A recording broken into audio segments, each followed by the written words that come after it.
KBS 1라디오 뉴스레터 K.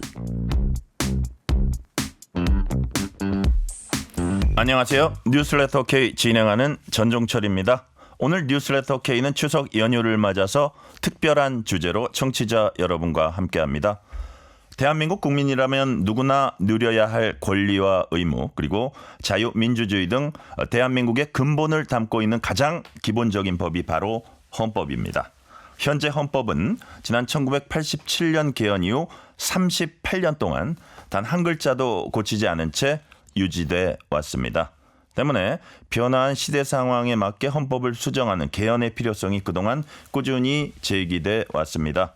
오늘 첫 순서에선 이재명 정부가 국정과제 1호 의제로 내세운 개헌, 대통령 4년 연임제를 중심으로 헌법학자들과 얘기 나눠보겠습니다. 이어서 한가위만 같아라. 곡식이 고개를 숙이고 열매가 탐스럽게 익는 계절, 1년 중 가장 풍요로운 때가 바로 추석입니다. 추석의 가장 큰 즐거움 중 하나는 뭐니 해도 맛있는 음식일 텐데요. 2부에서는 리얼리티 프로그램 흑백 요리사에서 이모카세 1호로 손맛을 알린 김미령 씨와 함께 추석의 맛있는 밥상 얘기 나눠봅니다. 뉴스레터 K 지금부터 시작합니다. 뉴스레터 K 오늘 첫 번째 순서 헌법 그리고 개헌에 대한 얘기 나눠봅니다. 오늘 함께 하실 두 분을 소개합니다. 21대 국회에서 헌법 개정 및 정치제도 개선 자문위원회 공동위원장 맡은 박상철 미국 헌법학회 이사장, 박상철 교수 나오셨고요. 네, 안녕하세요. 안녕하세요. 장영수 고려대학교 법학전문대학원 교수 나오셨습니다. 예, 안녕하십니까. 어서 오세요. 자, 오늘 개헌에 대한 토론은 사전 녹음으로 진행됐다는 점 미리 알려드립니다. 자, 오늘 추석 연휴 이번에 유독 길잖아요. 그렇죠. 그래서 이 추석 연휴에서 브레인스토밍으로 하나 여쭤볼게요. 박상철 교수님, 네. 이건 꼭 먹어야 된다. 어떤 게 있습니까? 연휴 때. 역시 추석하면 송편 전인데 예. 다 동네마다 맛이 다르지 않습니까? 네네. 근데 그 중에서 그 육전 소고기로 하면 육전이라고 그러죠. 육전이 생각이 납니다. 그래요. 예. 육전 어머님이 옛날에 맛있게 해주셨군요. 그렇죠. 그 육전은 제가 실패한 경험이 없었던 것 같아요. 그래요. 젓가락질 제일 먼저 해도. 그러니까 그게 오래된 추억의 맛을 자꾸 찾게 되는 것 같아요. 장영수 교수님은요? 저는 어려서 음식 귀한 줄 알고 네. 살았습니다. 아, 그렇기 그러시군요. 때문에 이제 음식 가리는 게 별로 없고요. 뭐 추석이라고 해서 특별한 건 별로 없습니다. 그래요. 자, 요거 하나만 더 여쭤보고 본 주제로 갈게요. 우리가 이제 명절 때 모이면 뭐 젊은 세대들긴 뭐 자녀가 될 수도 있고 손주가 될 수도 있고 뭐 조카가 될 수도 있고 결혼, 직장 이런 얘기 물어보지 말라고 이제 많이들 얘기합니다. 그렇지만 뭐 서로 기분 좋은 대화는 어차피 나누는 게 추석인데 우리가 뭐 나이 들수록 입은 다물고 지갑은 열어라 이런 얘기도 있지만 먼저 장영수 교수님께서는 뭐 자녀나 조카 뭐 만약에 손주가 있다면 두런두런 얘기를 잘 하시는 편이십니까? 좀 이렇게 입을 다물고 들으신 편이십니까? 적극적으로 이제 대화를 주도하기보다는 많이 듣는 편이고요. 아, 듣는 편이고요. 그리고 이제 어떤 시대의 변화 같은 것을 쫓아가는 입장이지 주도하는 입장은 아니니까 네. 뭐 그런 태도가 저에게 맞는다고 생각합니다. 아, 이게 이제 헌법학자로서의 그게 거기서 집안 분위기에서 이제 드러날 수 있는데 우리 박상철 교수님은 예를 들어서 이런 질문 해도 되나 싶기도 한데 좀 이렇게 앉아서 그냥 드시는 편이십니까? 그래도 접시라도 좀 날라주시는 편이십니까? 나름대로 좀 다른 모습을 보이려고 그러는데 예, 좀 노력하시는 편이세요? 지금까지는 명절 때마다 보면은 앉아 있는 경우가 많았고요. 근데 조금씩 변하긴 변하는 것 같아요. 그죠. 그리고 옛날에 같은 경우는 약간 명절이지만 군기가 약간 잡혔잖아요. 각 집안마다. 그렇죠, 그렇죠. 그런 막 여자들 따로 먹기도 하고 그렇죠. 뭐 옛날에 그랬어요. 근데 그런 분위기 사라진 것 같고 예. 또 명절도 보면은 하나의 국내 휴가도 가고 그래서 좀 많이 부드러워진 것 같아요. 그러면서 저도 그 따라가고 있는 것 같고 그렇습니다. 네. 자, 지금부터 본격적으로 오늘 주제 얘기해 봅니다. 먼저 장영수 교수님께 여쭤볼게요. 대한민국 법치국가에서 헌법의 의미는 바로 이거다. 짧게 좀 정리를 해주세요. 헌법하면은 뭐 한 나라의 최고법이라고 얘기할 수 있고 이 최고법이라는 말은 모든 법 질서의 무게중심 역할을 하고 있다는 얘기입니다. 다시 말하자면 하위법들, 법률이나 대통령령이나 이런 것들이 헌법에 위배될 때는 네. 이걸 심사해서 무효로 함으로써 법질서의 통일성을 유지하게 만드는 그런 기준점이 되고 있는 게 헌법이다. 네. 그리고 그렇기 때문에 헌법은 국가 질서를 일관되게 유지하는 데 중심적인 역할을 할 뿐만 아니라 이 국가 질서의 중요 부분을 변경하려고 한다면 헌법을 바꿔야 되는, 개정을 해야 되는 그런 것이죠. 네. 법질서의 무게중심이다. 최고법이다. 국가 질서 유지의 중심이며 기준점이다. 라고 말씀해 주셨어요. 자, 박상철 교수님. 헌법 제정된 지 올해 77주년 됐고 마지막 기원은 1987년. 그래서 우리가 뭐 87체제 이런 얘기도 하는데 자, 횟수를 따져보니까 38년 동안 그렇죠. 한 번도 고치지 않고 지금 유지되어 왔습니다. 우리가 헌법을 법률이나 무슨 시행령 만들듯이 그럴 수는 없죠. 아무래도 시대상, 사회상 이건 담아야 한다. 38년 동안 우리 사회가 많이 변했을 텐데 38년은 너무 길었다고 보십니까? 안 바꾸기에는? 너무 길었어요. 그래요? 그 헌법은 고전이 아닙니다. 현재 우리 그 법 중에서 이제 최고 규범이라는 것뿐이지. 네. 우리가 살고 있는 시대를 반영 못하고 있거나 따로 놀면 문제가 크거든요. 네네. 저는 지금 현행헌법을 어떻게 보면 과도기적 현상으로 봤어요. 과거의 군사 독재를 막기 위해서 단임제로 한 것. 네. 그래서 장기 집권만 막은 헌법이지 헌법 안에 무슨 권력 분립이라든가 대통령의 역할, 국회의 역할, 국민의 권한 이건 제대로 정리가 되지 않았거든요. 그래서 이것이 뭔가 그래서 항시 정치권에서는 개헌하겠다. 네. 그럼 또 국민들이 박수를 쳐줬고요. 그래서 사실은 늦어도 2017년 박근혜 전 대통령의 국정농단 때는 헌법을 좀 바꿔줬어야 된다. 네. 왜냐하면 모든 국민들이 원했잖아요. 뭐 진보 보수 가릴 것 없이. 네네. 그래서 이번에 다시 또 이제 그런 상황이 왔어요. 또 특히 그 윤석열 전 대통령의 뭐 내란 사태라고 이야기를 하지 않습니까? 국민들의 헌법에 대한 관심이 굉장히 큽니다. 그래서 저는 길다는 것이 뭐냐면 적어도 10년 전쯤은 바뀌었어야 된다.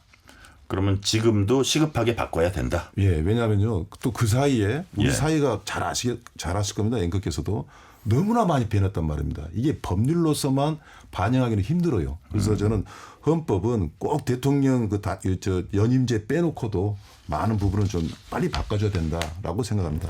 이 질문은 박상철 이사장님께 교수님께 먼저 여쭤볼게요. 그러니까 지금까지 헌정사상 가장 큰 정치적 변화나 의미 있었던 개헌은 87 개헌으로 보시는 건가요? 그 사실 그렇죠. 네. 왜냐하면 그 전에는 권력자들이 자기 중심으로 했고, 그러나 또 이제 더 거슬러 올라가면 이제 4.19 네. 이후에 이제 3차 개헌법이 의미가 있었고요. 그리고 저는 이제 의미를 부여하자면은 국민들의 기억은 별로 없을 건데 그 다음에 했던 그 4차 개헌이라고 있습니다. 네. 5.16 군사 쿠데타 전에 예. 그 반역사적이고 반민족적이고 반민주적인 사람 처벌을 해야 되는데 헌법적 근거가 없으니까 네. 부칙을 바꾸기 위해서 4차 개헌을 해요. 국회에서. 그래서 정말 국회에서 헌법 정신을 알았던 그런 개헌이라고 보고 굳이 여기서 이야기하자면 최악의 개헌은 딱 두 가지가 있는데 어디입니까? 하나는 2차 개헌인데 4.4.5이라고 들어보셨죠? 네네. 이상하게 산수 계산을 해갖고 통과시켜버리는 장기 집권을 위해서.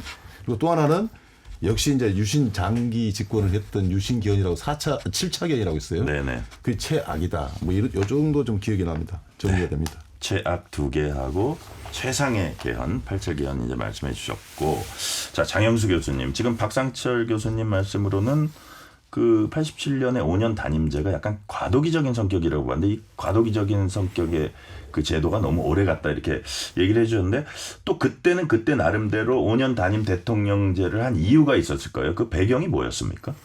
일단 이렇게 봐야죠. 그때까지 가장 많이 문제였던 게 네. 장기 집권이었습니다. 네네. 이승만 대통령도 중임하고 나서 헌법 뜯어 고쳐가지고 장기 집권했고 박정희 대통령도 또 그랬고 그러다 보니까 이거 재선도 위험하다. 두 번 하고 나니까 결국 세 번 하려고 다들 그러더라. 네. 아예 단임으로 끝내자라는 요구들이 나오기 시작했고 또 5공화국 헌법은 그걸 국민들이 요구가 그러다 보니까 네. 뭐 국민들의 요구를 있는 그대로 수용한 것은 아니지만 7년 단임이라고 하는 걸 했었어요. 네네. 그러다 보니까 이때는 4년 중임으로 갈 거냐 아니면 단임으로 해서 7년 단임 똑같이 갈 수는 없으니까 예. 6년 단임이냐 5년 단임이냐 이렇게 하다가 아무래도 중임에 대한 부담이 있고 네. 또 다른 한편으로서는 7년에서 1년 줄이느냐. 이거보다는 2년 줄여서 5년 단임을 하자. 이쪽으로 정책 합의가 모아진 것이죠. 네. 장기 집권 방지용이다. 이게 가장 큰 의미였는데, 자, 요 질문은 두 분한테 다 이제 한번 드려볼게요. 5년 단임제냐, 뭐 4년 뭐 연임제 혹은 뭐 중임제냐, 이게 참 오래된 논쟁입니다. 박상철 교수님, 각각의 장점 단점은 있을 것 같아요. 어떻게 보세요? 단임제는 방금 이야기 나왔듯이 이제 장기 집권을 막는 것, 예. 헌법에 못을 박지 않으면은 언제 또 장기 집권이 시작될지 모르겠다라고 했는데 이미 그건 정착이 됐다고 봐요. 네. 우리 국민들이 용납하지 않죠. 근데 단임제의 단점은 뭐냐면 국민들이 대통령은 뽑지만 4년 연임했으면 4년 후에 심판할 거 아닙니까? 네. 그럼 당선된 대통령도 4년 후에 내가 다시 또 재임을 하려면 국민의 유권자들의 눈높이를 맞추게 된단 말이죠. 예, 예. 그러면 5년 단임제에서 계속 나오고 있던 자기 마음대로 정치, 또 자기의 입맛에 맞게 정당을 바꿔버리고 네. 이런 정치가 발도 못 디디죠. 그런 의미에서는 5년 단임제라는 것은 이제 뭐 5년 단임제도 그대로 유지할 만하다 했다고 이야기했던 적이 한 10년 전에는 있었어요. 예, 예. 사실 또 논리도 뭐 그럴싸하거든요. 너무나 이게 국정이라는 게 책임 있게 맡길 필요가 있다는 의미는 있지만 지금은 그 시기가 지난 것 같아요. 그래서 국민들이 권력을 감시하고 또 국민들이 또 다시 재임을 해주거나 아니면 다시 새로운 그 대통령 권력자가 나와야 된다. 이런 판단을 국민들한테 맡기는. 그래서 하나 좀 말씀드리고 싶은 것은 최장직 교수님 분들은 우리나라 정당 정치를 중요하다고 생각해요. 정당만 잘하면 대한민국 민주주의 된다고 생각하는데 네네. 우리는 가만히 역사를 돌이켜 보면 그 동학혁명 때부터 60항쟁, 4.19 혁명 그래서 일본이나 중국하고 달리 국민들이 저항권을 발동하고 직접 정치에 참여하는 직접 민주주의 전통이 강한 나라거든요. 그래서 이제 대통령제가 맞고 연임제도 맞고 더 나아가서 국민들이 대통령을 심판도 하지만 또 뭐 국민 소환, 뭐 국민 바라는 그런 게 있지 않습니까? 네. 그래서 우리 헌법 방향이 국민들이 권력을 직접 컨트롤하고 자기 얘기를 할 수 있는 방향으로 바뀌어야 된다. 네네. 그래서 5년 단임제는 이제는 수명을 좀 다했다고 생각합니다. 자, 이게 장일수 교수님, 단임제냐 아니면 연임제냐 얘기할 때 그냥 그 자체로서는 이론적인 얘기밖에 안 되고 지금 이 시점에 단임제냐 연임제냐 할 때 어떤 게 더 장점이 있다고 보십니까? 더 적합하다고 보십니까? 결국은 시대의 변화를 네네. 얼마나 반영하고 있는지. 예. 이제 박 교수님께서 방금 얘기하는 것처럼 이게 과연 수명이 다했느냐. 네. 이 부분인데 네. 사실 어떻게 보면은 예전부터 수명은 다했어요. 그 노무현 대통령이 원포인트 개헌을 얘기할 때 네. 그때 들고 나왔던 게 4년 중임제 개헌이었거든요. 그때도 그러니까 추진할 수만 있었다면 적합해 보였다. 그러니까 그때도 이미 이게 문제였고 수명이 다했는데 이걸 계속 끌고 가야 되느냐. 네네. 이런 문제가 제기되었고 많은 공감이 있었는데 그런데 왜 하필이면 임기 말에 예. 헌법 개정을 해가지고 정치판을 뒤흔들어 놓느냐. 이런 반대들 때문에 결국 관철하지 못했었던 것이거든요. 네네. 그리고 그런 맥락에 있어서 이제 헌법학자들이 가장 많이 얘기하는 것 중에 하나가 아까 박 교수님 얘기한 것하고 맥락이 비슷한데 네. 이 5년 단임제가 대통령 무책임제가 되어버린다. 대통령 한번 당선되고 나면 네. 그 다음에는 책임을 물을 방법이 없다. 그게 이제 무슨 지금 박근혜 전 대통령, 윤석열 전 대통령 그랬던 것처럼 탄핵 심판을 통해 가지고 파면하는 게 있긴 예. 있지만 그건 그야말로 극단적인 경우고 서로에게 불행한 일이니까 선거를 통해서 정상적으로 책임을 확인하는 이게 불가능한 시스템이라는 게 그동안의 여러 가지 약점을 특히 임기 말에 대통령이 국정에 손 놓으면서 뭐 IMF 사태 같은 것도 좀 막을 수 있었던 거 아니었느냐 이런 얘기라든지 뭐 현철 씨 사태라든지 홍업 씨 사태라든지 이런 것들도 그렇고 또 노무현 대통령조차도 이분은 이제 앞에 두 분들에 비해서 훨씬 젊었는데도 임기 말에 가서는 어떤 국민들의 요구에 대한 반응이 굉장히 느려졌었거든요. 네. 그리고 그게 이제 지방선거에서 참패하는 이런 일로 나타나기도 했었고 그러니까 이런저런 점들에 있어서 필요는 합니다. 네. 다만 이러한 필요와 관련해서 우리가 유의해야 될 것은 네. 장기 집권 우려라고 하는 것은 이제 완전히 사라졌다라고 단정할 수 있느냐. 최근 들어서 5년 단임제 아직도 좀 필요하지 않느냐라는 얘기가 나오는 게 최근에 장기 집권 독초의 우려 같은 게 다시 고개를 들기 때문에 특히 지금 이재명 대통령 같은 경우에 있어가지고 이제 4년 연임제로 바꾸면서 본인이 연임하는 네. 이거 사실 현행헌법상 안 맞는 얘기거든요. 그렇죠. 예. 그런데 그 헌법 규정 고쳐서라도 하겠다라는 얘기가 나오면 이럴 바에야 5년 단임 해야 되지 않느냐. 이런 식의 반론이 또 그래요. 나올 수 있겠죠. 아까 그런 부분 헌법 128조인가요? 예. 그런 부분은 제가 뒤에 또 자세히 질문을 드리기로 하고요. 자, 이전 정권 뭐 노무현 정권 얘기도 하셨지만 자, 노무현, 이명박, 박근혜 전 대통령 모두 개헌 언급했었고 문재인 전 대통령 때는 실제 개헌안 발의했지만 투표 불성립 처리되면서 자동 폐기됐고요. 그래서 번번이 이게 참 쉽지 않아요. 개헌은 블랙홀이다. 뭐 이런 얘기까지 나오고. 자, 박상철 교수님. 보수 정권, 진보 정권 할 것 없이 개헌이 이렇게 안 되고 이렇게 어려웠던 이유가 뭘까요? 묘한 것을 반복을 해왔는데요. 예. 일단 정치권은 언제부턴가 오래전부터 개헌을 하겠다고 국민들한테 공약을 합니다. 네.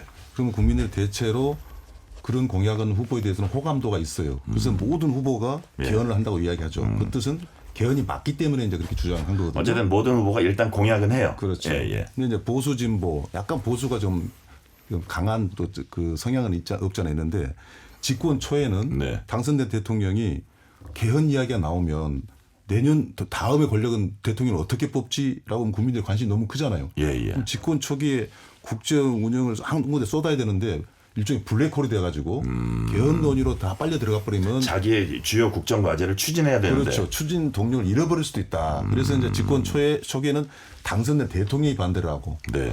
또 집권 말쯤 가면 또 집권 말에 대통령께서 특히 노무현 대통령이 대표적인 경우죠. 정말 경험해 보니까 이 헌법은 안 되겠더라. 네. 개헌을 하자라고 하면 미래 권력을 노리는 또 반대 측에서 또 반대를 해요. 예. 일단 우리가 되고 나서 그때 다시 또 개헌할 테니 지금 이 임기 말에 개헌을 주장한 것은 현직 대통령이 마지막에 생떼 부리고 발목 잡거나 그쪽으로 정치 동력에다 옮겨가 버린다 이야기가. 네. 그래서 다음에 우리 권력 잡으면 해주마. 그래서 집권 초에는 집권 초라고 해서 안 되고 집권 후기에는 집권 후기니까 또 안 된다라는 강한 반대색에 부딪혀버리고 미래 권력한테. 네. 그래서 개헌이 안 돼 왔던 거예요. 그래서 그래요. 개헌의 논의를 끝에 지금 개헌 5년 단임제 무슨 장영수 교수님도 저하고는 의견이 좀 비슷하다고 똑같다고 봅니다만은 지금 5년 단임제에 대한 미련이 있기 때문에 네. 논쟁을 했다기보다도 권력을 가진 자들이 개헌을 하는 것이 본인들한테 별로 유리하지 않기 때문에 계속 탁구공 이렇게 상대방을 밀어 넣듯이 그러다 보니까 이제 악순환을 해왔다고 봅니다. 그래서 네. 이번에만큼은 또 개헌을 하려고 해도요. 국민들이 좀 관심이 있어야 돼요. 네. 근데 평상시에는 국민들이 관심이 없습니다. 나중에 국민 투표를 해야 되잖아요. 그렇죠. 예. 그런데 지금은 작년에 12.3 사태부터 해서 이제 국민들이 관심이 이제 많지 않습니까? 네네. 그렇기 때문에 이제 이번만큼은 적기고 못하면 어떻게 보면 현직 대통령한테도 책임이 있는 것이다. 그래서 네. 국정 제1호 과제로 하는 것은 대단히 잘했다고 보고 이 부분은 이제 마지막 하나 말씀드리면 여당에서도 야당이 거부 반응이 없게끔 개헌에 관한 하는 전 국민이 같이 합의를 보는 거거든요. 원한 걸 다 못하더라도 같이 합의해서 개헌을 하는 그런 모습을 좀 보여주는 게 이제 저는 필요하다고 봅니다. 네. 적어도 지금 뭐 법안 같은 거 좀 일방 처리, 일방 독주하는 모습들 보이고 있는데 적어도 개헌에 관해서는 야당과 합의하고 전 국민적 공감대를 얻을 수 있는 방향으로 나가야 된다 말씀하셨고 지금 박상철 교수 말씀이요. 장영수 교수님. 예를 들어서 집권 초에는 막 국정 드라이브 거는 정책들이 있고 아주 주요 정책들이 있으니까 그것도 집권하자마자부터 개헌하자 이게 거기에 이제 이게 빗바래기가 싫은 거고 후반에 그런데 그럼 중반에 하면 되지 않나 이런 생각도 들긴 들어요. 이게 각 정권에서 잘 안 되는 거 보면서 어떤 생각하셨어요? 지금 박 교수님 말씀하신 그런 부분들은 학계에서도 이제 오래전부터 지적이 됐었던 부분이고 정확한 지적이라고 봅니다. 네네. 그런데 이제 한 가지 더 추가하자면 지금 현재 우리나라 헌법과 관련해서는 예. 제왕적 대통령제라는 얘기를 끊임없이 하고 있지 않습니까? 네네. 과거 유신 시절이나 50 시절에 비해서 대통령 권한이 일부 줄었지만 네. 여전히 삼권 분립이 균형 있게 돼 있다고 말하기는 어렵습니다. 국회의 권한이나 사법부의 권한보다 대통령의 권한이 훨씬 더 크다. 네. 그래서 이제 제왕적 대통령제 얘기가 나오고 또 그 증거로 얘기할 수 있는 게 박근혜 전 대통령의 어떤 비선 실세 사건이라든지 뭐 이번 윤석열 전 대통령에 있어서의 비상경 선포 일방적으로 해도 네. 총리나 장관이 일체 손대지 못하고 그리고 그런 부분들과 관련해서 봤었을 때 네. 결국 개헌을 하면 대통령의 권력을 줄이는 것밖에 없습니다. 대통령의 권력이 더 강화될 가능성은 전혀 없거든요. 네네. 그런데 대통령이 되기 전에는 몰라도 되고 나면 내 권력 내 스스로 줄이기가 쉽지는 않은 것이죠. 근데 그 대통령은 괜찮네. 그다음 권력을 쫓는 사람들이 또 싫어할 것 같아요. 뭐 여러 가지가 네네. 있겠지만 사실 여기서는 우리가 먼저 봐야 되는 게 네. 지금 진영 갈등이 상당히 심한 편이고 이제 양대 정당이 서로 경쟁하는데 줄여서 집권할 거냐, 네. 고집 세우다가 망할 거냐, 줄여서 국민들의 호감을 얻어서 집권하는 게 네. 사실은 성공인데 그걸 외면하는 건 그건 과욕이다. 저는 그렇게 평가를 합니다. 어쨌든 그 대통령의 이른바 제왕적 그 대통령제 그 권한은 축소시키고 약화시킬 필요는 있다고 전반적으로 보시는 거예요, 장 그렇죠. 교수님? 그리고 그게 이제 우리나라의 삼권 분립을 심각하게 약화시키고 있는 게 네.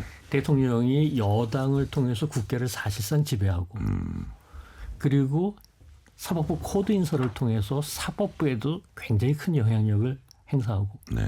이렇게 되다 보니까 이거 제왕적이 아닐 수가 없는 거거든요. 네. 그리고 그게 대한민국의 어떤 국가 경쟁력을 약화시키는 이런 부분들도 있습니다. 이게 이제 시작이 된 게 사실 유신 시절이거든요. 네네. 유신 시절에 있어서는 이른바 개발 독재로서 이 청와대 정치로 모든 일을 끌어가고 그걸 통해서 나라를 갖다가 발전시켜야 된다. 뭐 나름으로 성공한 부분도 일부는 있고 네. 지금은 그런 시대 아니지 않습니까? 그때처럼 해서 성공할 수 없는 시대인데 그때의 논리를 아직까지도 끌고 있다는 건 이건 납득할 수 없는 일이고 시대착오적인 겁니다. 자, 비슷한 질문일 수도 있고 살짝 다른 질문일 수도 있는데 박상철 교수님께 여쭤볼게요. 이제 더 본격적으로 계엄 얘기가 나온 게 12.3 비상계엄 선포 이후였다고 이제 보는데, 자, 어떻게 보세요? 그 12.3 계엄 선포가 대통령 단임제의 어떤 단점이 극적으로 드러난 사례다 이렇게 보세요? 아니면 제도 문제로 생긴 일이라기보다 이건 운영상의 그런 어떤 정말 예측하지 못한 일이 일어난 그 어떤 개인의 측면이 더 크다. 어떤 걸로 보세요? 저는 제도의 실패라고 보거든요. 제도의 실패였다. 우리 헌법에 제가 이런 이야기를 한번 했었어요. 네. 2019년인가 이제 박정희 대통령 서거 40주년 그 프로젝트를 한번 했었는데 네. 우리 현행 헌법에 박정희 대통령 시절의 어떤 그 그림자 어두운 그림자가 여러 군데 있다. 그래서 이걸 개헌하지 못하면 네. 이제 그 당시입니다. 예, 문재인 예. 정권이 좀 위험해질 수 있다. 그런데 그게 좀 틀리진 않았죠. 그럼 헌법 안에 제가 헌법 안에 구체적으로 어떻게 되어 있느냐. 상권 분립은 그럴싸하게 돼 있어요. 대통령이 있고 행정부 있고 사법부가 있는데 네. 모든 것을 유신 때 550 때 했던 그 조항들이 그대로 살아 있어가지고 장기 집권 막아가지고 대통령한테 권한을 다 이임해버리는 위임 민주주의라고 어지간한 건 대통령이 임명하고 대통령이 임명하다 보니까 예. 결국은 인사권부터 시작해서 모든 권한이 실질적으로 대통령한테 옮겨가버린 거죠. 그러니까 5년 단임이라는 것만 철저히 지켜주고 했지 대통령이 마음만 먹으면 비상대권이라는 조항을 보면 윤석열 전 대통령이 유혹이 안 생겼겠어요? 그냥 갑작스레 우발적으로 뭐 했다고 이야기를 하지만 네. 이 길을 통하면 장기 집권을 할 수 있겠다라는 것을 헌법에서 찾은 거예요. 물론 그것을 그렇게 해석한 것은 과도한 해석이었지만 그래서 저는 우리 현재 현행 헌법이라는 것이 언제든지 민주주의를 무너뜨리는 상황으로 갈 수도 있다라는 것이 가장 큰 것이고요. 더 큰 것은 5년 단임만 하니까 한 번 되고 나면 그만 아니겠습니까? 예, 예. 그리고 정당이라는 것은 뭐 민주당, 국민의힘 이렇게 해서 그 당에서 한 후보를 해서 그 후보가 당선이 돼야 되는데 권력을 만들어내야 되는데 딱 만들어진 권력을 당을 알아서 해버려요. 그냥 알아서 해버리기 때문에. 근데 민주주의라는 것이요. 국민을 눈치를 안 보고 그다음에 정당 민주주의가 무너져 버리면 그건 민주주의가 무너진 거거든요. 우리가 그것을 겉으로만 민주주의지 실질적으로 계속 이렇게 해왔던 거예요. 비민주적인 행태를. 그래서 국민들이 참다 우리 국민들도 겁이 안 나겠습니까? 그런데 두 번에 걸쳐서 저항권을 발동을 했지 않습니까? 네. 4.19를 빼더라도. 그래서 국민들이 지금 이제 민주주의를 지켜주고 있는 건데 이 불안하는 것이 우리 헌법에 많다는 겁니다. 그래서 저는 나름대로 국민들은 괜찮은 당시 대통령을 뽑았는데 네. 제도상 번번이 마지막에 레임덕은 물론이고 실패한 그 권력이 될 수밖에 없었다. 그래서 아까 우리 앵커께서 물어본다면 딱 사람의 실패냐 제도의 실패냐 그러면 물론 사람 실패도 있죠. 네. 그러나 제도의 실패는 현재 기본적으로 깔려 있다 이렇게 생각합니다. 자, 장익수 교수님께 똑같은 질문 드릴게요. 제도의 5년 단임제, 아까 이제 대통령 무책임제라는 표현도 쓰셨는데 또 박 교수님은 위임 민주주의라는 그 표현도 쓰고 진짜 이게 대통령이 할 수 있는 게 보니까 엄청나게 많고 대통령이 법원에 이렇게 임명하고 그렇게 권한이 크다는 것도 최근에 새로 안 국민들도 아마 많았을 거예요. 그래 여하튼 12.3 계엄선포 뭐 이런 아주 비상사태가 어떤 제도의 치명적인 결함 때문에 생긴 것이다. 동의하십니까? 동의합니다. 네. 지금 사람의 문제와 제도의 문제는 양자택일이 아닙니다. 네. 그런데 분명한 것은 제도는 그런 사람의 문제를 통제하기 위해서 필요한 겁니다. 상권분리 같은 것도 그렇지 않습니까? 예, 예. 누군가가 어떤 독재화되는 걸 막기 위해서 삼권을 쪼개놓고 서로 간에 견제와 균형을 하도록 했는데 이 삼권분립 제대로 기능을 못하고 견제와 균형을 잡지를 못하면 네. 그건 제도의 문제죠. 결국 사람의 문제는 예측할 수 없지만 제도의 문제는 그런 예측할 수 없는 문제에 대응하기 위한 것인데 네. 이 대응이 제대로 안 되면 이런 일이 벌어진다. 이렇게 말씀드려야죠. 어쨌든 제도를 최고로 합리적으로 만들어 놓으면 그런 위험성이나 리스크도 최소화할 수 있다. 그런 그렇죠. 말씀이시네요. 10월 7일 추석 연휴에 보내드리는 뉴스레터 K. 오늘은 개헌을 주제로 얘기 나누고 있습니다. 장영숙 고려대학교 법학대학원 교수, 박상철 미국 헌법학회 이사장 박상철 교수와 함께 하고 있습니다. 자, 이게 뭐 우리가 그동안은 저 박상철 교수님 중임제 많이 들었었는데 4년 연임제예요. 지금 이제 추진하는 게 어떻게 뭐 대충 많이들 아시겠지만 짤막하게 좀 그 차이 좀 말씀해 주세요. 네. 그러면 제가 경험이 하나 있었는데요. 네. 노무현 대통령 때 원포인트 개헌이라 가지고 개헌했을 때 4년 연임제라는 표현을 썼었어요. 근데 제가 이제 묘하게 그걸 총 책임지는 교수로서 그걸 좀 이끌어갔었는데 그때 당시도 연임제, 중임제 어떤 것이 맞느냐. 또 논란이 있었죠. 네, 뭐 논란이. 근데 사실 비슷한 얘기예요. 굳이 여기서 간단하게 정리하자면은 네. 중임제란 표현은 단임만 해야 된다고 강조할 때, 중임할 수 없다 할 때 쓰는 용어로서 아주 효과적이고요. 예. 이제 우리가 만약 4년 연임제로 대통령제 바꾸면 이렇게 할 겁니다. 대통령의 임기는 4년이다.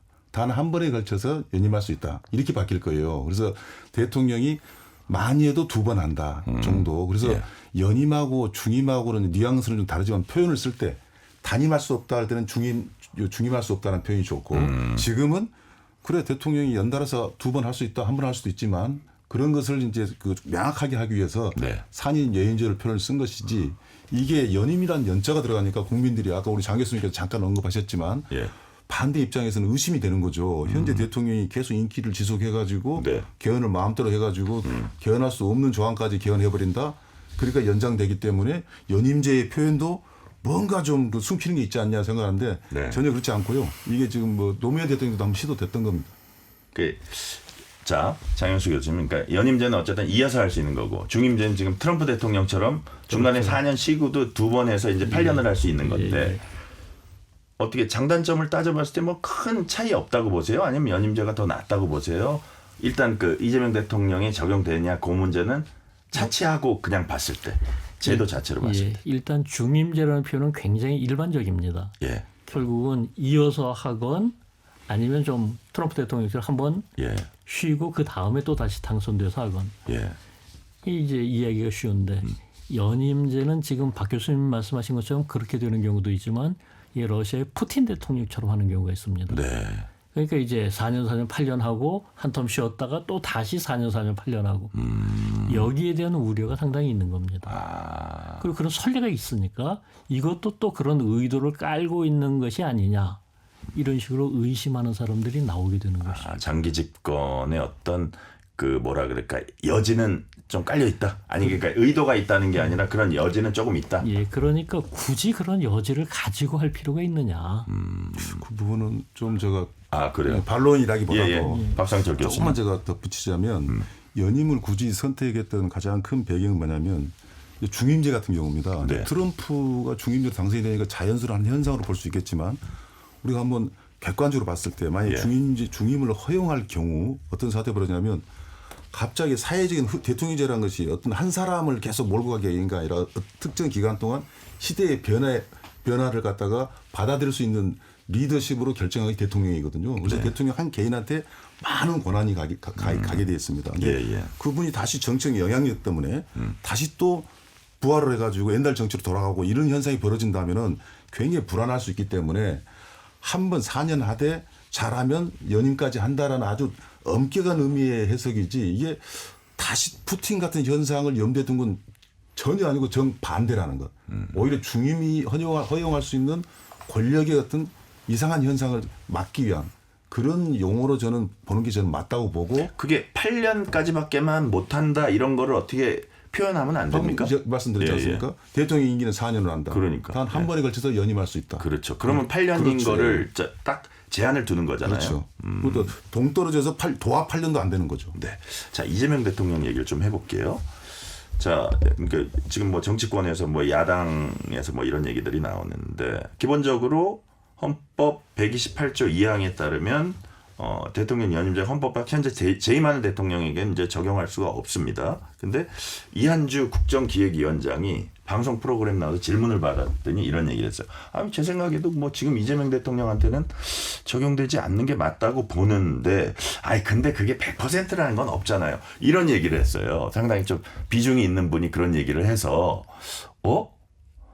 가능하다는 얘기네? 뭐 이런 약간 의심을 받을 수도 있어서 또 야권에서 얘기를 많이 하거든요. 그런 부분들은 어떻게 보세요? 박상철 이한주 원장께서 실언했거나 예. 혹은 헌법적 상식이 약간 부족할 수 있었다. 그래요? 지금 어느 누구라도 집권당에서 만약에 그걸 염두에 두고 개헌을 한다 하면은 개헌 자체에 대한 논리적 성립도 되는 것이 아니고 또 우리 헌법학적으로 봐서도 현재 대통령의 적용하지 않는 것도 개헌의 대상이 된다고 이야기한 것은 그건 히틀러 시대 범만능주의 때 나온 이야기지 지금은 헌법 정신은 전혀 맞지가 않는 겁니다. 그래서 그 자체를 거론하는 것은 일종의 이제 야당 진영에서 반대 진영에서 이런 우려가 된다라고 해서 나오는 이야기는 뭐 얼추정도 않다라고 이제 여권에서 보이는 게 반응이 맞는 것이지. 네. 우리 이한정 의원님께서는 제가 볼 때는 이제 발언에 약간의 그 실수 내지는 또 그런 의도는 저는 아니었다고 봅니다. 네네. 자, 이제 예를 들어서 개헌을 하려면요. 장혜수 교수님 이제 3분의 2가 필요하잖아요. 3분의 2면 300명 중에 200명인데 지금 국민의힘이 107명인데 이제 수사를 많이 받고 있고 해서 이게 100명 개헌 저지선이 무너지면 예를 들어서 지금 민주당이 막 법 개정하고 막 이런 어떤 그 속도전이나 그런 태도나 뭐 이런 것들을 봤을 때 이게 될 수도 있겠다 원하는 대로 그런 부분은 이제 박상철 교수님은 그거 너무 기우고 좀 아니라고 보셨는데 여튼 그런 가능성은 뭐 배제할 수는 없다고 보세요. 어떻게 보세요? 저는 물리적으로는 가능할 수도 있겠다. 하지만 규범적으로는 말이 안 되는 얘기고 그리고 뭐 일부 이제 과격한 입법들을 밀어붙이는 것처럼 헌법까지도 그렇게 했다. 그때는 4.19나 혹은 87년 6월 민주항쟁에 준하는 우리 국민들이 가만 안 있을 거다. 그런 엄청난 후폭풍이 있을 건데 그거 민주당이 할 거냐. 저는 그건 절대로 해서는 안 된다. 네. 그렇게 생각을 합니다. 그리고 또 한편으로 생각하면 박 교수님 이제 미래 권력을 쫓는 사람들이 있잖아요. 그분들이 싫어할 것 같아요. 그렇죠. 지적이 참 좋으신데 곳곳에 허용을 하지 않는 게 있어요. 일본이 이제 헌법 규범이 허용을 하지 않고 또 아까 또 다른 미래 권력이 허용하겠습니까? 근데 더 중요한 것이 생각해 보세요. 지금 현직 대통령이 임기 중간 이후 정도 할 거 아닙니까? 네. 근데 한 번 더 할 수 있다는 걸 명확하게 해가지고 국회에서 넘어갔다 쳐요. 네. 국회의원 다수가 여권이라서 그걸 일반 국민에게 투표를 맡긴다? 이것은 뭐냐면요. 국민들은 내게 모든 지탄을 하십시오라는 일종의 그냥 몸을 그냥 총 앞에 내놓는 이런 거라 이거죠. 스스로 그냥 또 굴을 파는 거죠. 그래서 이건 정치적으로 상상할 수도 없는 문제고요. 네. 자, 연임제 장점 살리면서 제왕적 대통령제 폐해 막기 위해선 대통령 특별 사면권을 제한하고 국무총리 국회 추천제도 도입하자. 뭐 이런 장치가 우리 박상철 교수님께서는 필요하다고 보십니까? 특별 사면을 잘할 경우는 어느 정도 저는 허용된 것이 맞다고 생각해요. 네. 일반 사면하고는 다른 문제이기 때문에 근데 국무총리 부분은 좀 우리가 좀 약간은 좀 폭넓게 긍정적인 차원에서 좀 받아들일 필요가 있는 것이 우리나라 헌법을 보면 대통령한테 권한이 있지만은 의원 내각제적 모습을 갖고 있는 게 이제 국무총리라는 존재거든요. 네네. 만약 국무총리를 안 한다면 부통령 제도를 도입할 겁니다. 근데 부통령 제도를 도입하기에는 우리나라는 너무나 의원 그 국회의 역할이 좀 상당히 많이 비대해졌고 역할도 앞으로 큽니다. 네. 그런 차원에서 이제 국무총리를 그렇다면은 허수아비 국무총리가 아니라 국회에서 동의한 사람으로 해서 하자라고 해서 방법은 뭐 대통령이 두 사람 추천할 수도 있고 거꾸로 역으로 국회에서 두 사람을 추천하면 또 대통령이 받아들이는 그런 형태의 것 중에서 서로 이제 합의를 해서 절충을 해가지고 네. 국무총리를 국회에서 추천하는 그래서 국회와 같이 눈높이를 맞추는 행정 수반 뭐 수반이라는 표현은 약간 옆편에 있습니다만은 그런 역할을 한 게 좀 유상상 좀 맞지 않겠냐 생각합니다. 네. 이 대통령 특별사면권 제한 이 부분은 어떻게 보세요? 저는 지금 특별 사면을 함부로 쓰고 있는 대통령이 저는 문제라고 보죠. 그 제도의 문제는 그렇게 많지 않다고 봅니다. 그러나 지금 너무나도 정치적 사면을 많이 하기 때문에 여기에 대한 제한의 이야기가 나오기 때문에 법률적 차원에서 헌법에서 그걸 없앨 건 아니라 법률적 차원에서 엄격하게 장치를 하는 것 정도로 저는 하는 게 맞지 않겠나 이렇게 생각합니다. 네. 법률적 차원에서는 대통령 특별사면권 제한도 좀 검토할 필요가 있다고 하시고 대통령 특별사면권 제한하고 국무총리 국회 추천제 도입 이런 것들은 좀 필요하다고 보세요. 일단 여기서 이제 우리가 전제해야 될 것은 네. 지금 아까 이제 4년 연임 혹은 중임 이 말씀하셨는데 네. 대통령의 임기가 늘어난다는 것은 대통령의 권한 강화로 이어질 수 있습니다. 네, 네. 물론 중간에 선거를 통해 가지고 중간 평가를 받고 정당성을 확보하는 부분이 있다 하더라도 지금 이 사람 곧 물러날 사람 해가지고 이제 레임덕이 나오고 이러는 것들이 없어지면서 네. 내부적인 권력은 훨씬 더 커질 수 있거든요. 그리고 그렇다면 거꾸로 이 대통령의 권력을 조금 더 덜어내는 네. 권력을 분산하는 것이 있어야지 안 그러면 어떤 장기 집권의 우려라든지 독자와의 우려라든지 그런 게 더 커질 수 있으니까. 네. 그리고 그런 점에 있어서 이 책임 총리제의 형태 비슷하게 이제 총리를 지금처럼 대통령 국회의 동의를 얻어서 임명한다고 하지만 해임은 언제든지 네. 아무렇게나 할 수 있거든요. 그게 이제 좀 달라지고 그래서 총리가 실질적인 권한을 좀 대통령으로서 나누어 갖는. 네. 지금 현재 총리는 대통령이 시키는 대로 하는 거지 독자적인 권한이라고 말하기 어렵거든요. 그런 점은 도움이 된다고 생각을 합니다. 다만 그보다 더 중요한 거는 대통령이 대법원장이나 혹은 대법관들, 헌법재판소장이나 헌법재판관들을 네. 자기 마음대로 임명함으로써 사법부 위에 막대한 영향력을 행사하는 이 사법부 코드 인사 문제가 해결돼야 된다.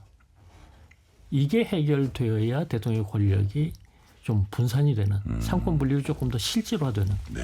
그런 효과가 나타날 수 있다라고 봅니다. 사법부 코드 인사 이 부분. 자, 박상철 교수님께서 아까 뭐 예를 들어서 초반에는 국정과제 밀어붙이느라고 어렵고 후반에는 뭐 저기 어떤 정치적인 여건 때문에 어렵고 하셨는데 그럼 뭐 중반에 해야 되나 이런 얘기도 나오는데 지금 정부 여당에서는 내년 지방선거도 일단 1차적인 그 어떤 목표점으로 생각을 하고 있는 것 같은데 그렇다면 지금 국회 개헌특위를 당장 시점으로 볼 때는 만들어야 되는 거 아닌지 또 어떤 과정을 거치게 돼요? 그러니까 지금까지 관례는 뭐냐면 네. 뭐 지방선거든 총선이든 네. 다른 선거 때 그때 어차피 국민들이 총동원이 되기 때문에 네. 그 개헌을 그때 국민투표를 하자라는 논의를 하고 예. 의뢰이 그렇게 이제 뭐 그렇게 하는 게 맞겠지라고 합의까지는 아니어도 네.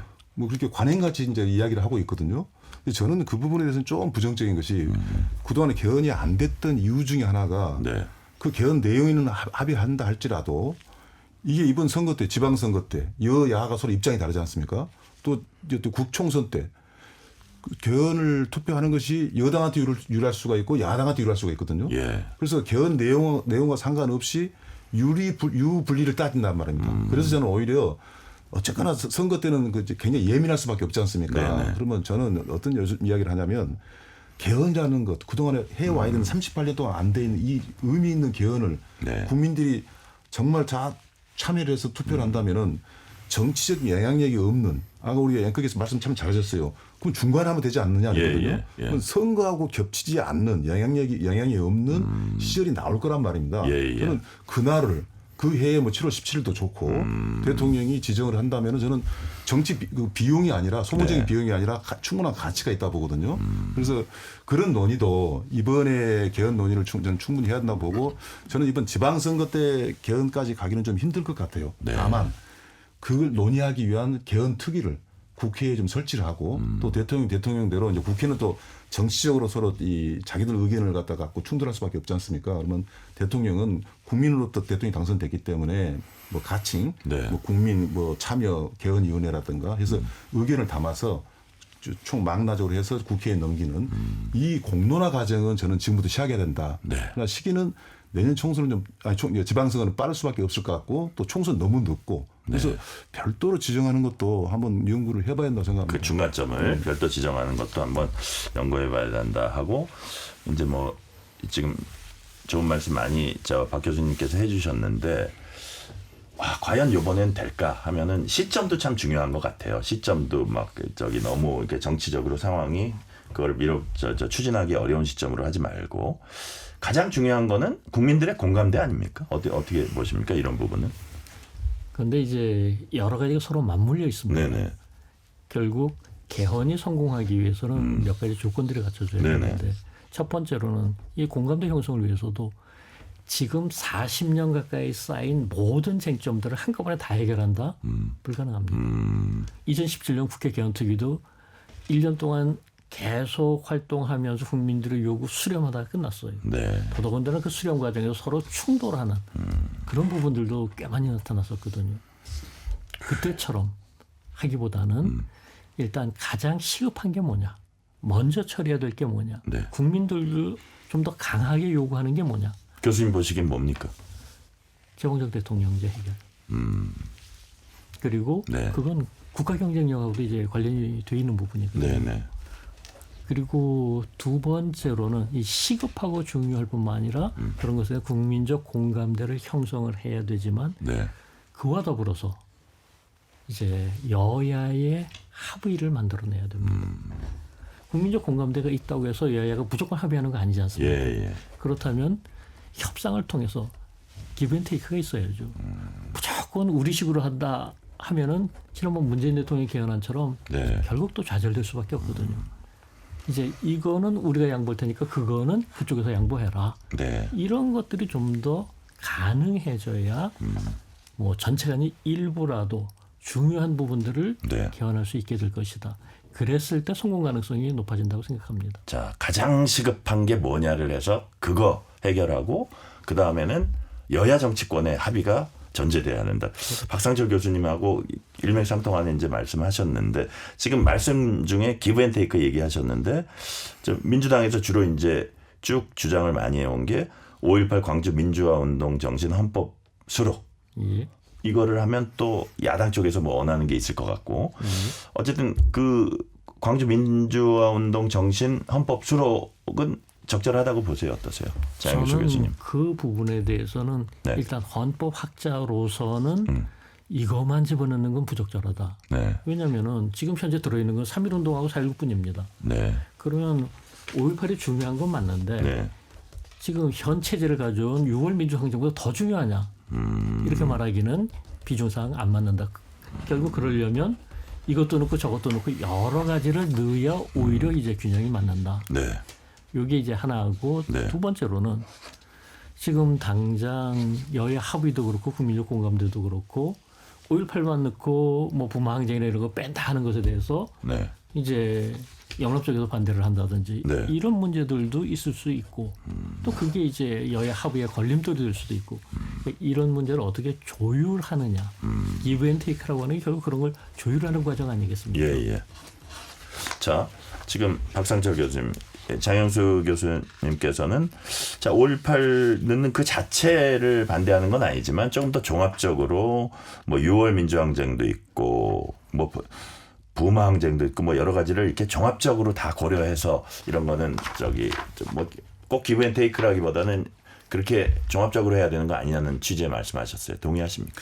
저는 그 부분은 좀 죄송스러운데 동의하지 않는 것이요. 네.